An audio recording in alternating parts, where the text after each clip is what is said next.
यावर्षी बऱ्याच विद्यार्थ्यांनी ग्रामीण बँकांसाठी अदर स्टेटमधून फॉर्म भरला आणि इथं आता इंटरव्ह्यूला क्वालिफाय झाले. तर अशा लोकांमध्ये कॉमन क्वेश्चन असा आहे की जर आम्हाला असा प्रश्न विचारला की तुम्ही अदर स्टेटमधून अप्लाय काय केलं, तर याचं आयडियल आन्सर जे हे नेमकं काय असलं पाहिजे. तर बघा याचं आयडियल आन्सर नेमकं काय असलं पाहिजे. त्यांना असं सांगायचे की सर, जेव्हा मी बँकिंगचं प्रिपरेशन चालू केलं तर माझं शॉर्ट टर्म गोल आहे की ऑफिसर मला बनायचं आहे.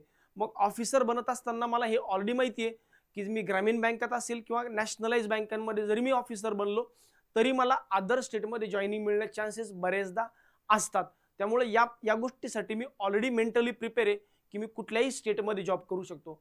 दुसरा मुद्दा, माझे बरेच मित्र जे सध्या दुसऱ्या ग्रामीण बँकांमध्ये किंवा नॅशनलाइज बँकांमध्ये अदर स्टेटमध्ये जॉब करताय, त्यामुळं त्यांनी पण मला सांगितलं की अदर स्टेटचं कल्चर सुद्धा खूप चांगलं आहे, खूप हेल्दी एन्व्हायरमेंट इथं आहे. त्यामुळं या दोन्ही गोष्टी मला माहिती असल्यामुळं, या दोन्ही गोष्टींसाठी मी मेंटली प्रिपेअर असल्यामुळं मी ग्रामीण बँकांसाठी अदर स्टेटमधून अप्लाय केले. त्यामुळे इतर राज्यांमध्ये अप्लाय करायला किंवा इतर राज्यांमध्ये जॉब करायला मला नक्की आवडेल. हे माझं आयडियल आन्सर असलं पाहिजे.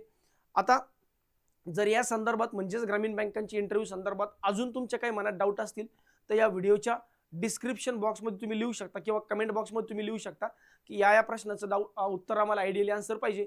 तर त्याचं उत्तर जे डेफिनेटली आम्ही तुम्हाला नेक्स्ट व्हिडिओच्या माध्यमातून देण्याचा प्रयत्न करूया. धन्यवाद.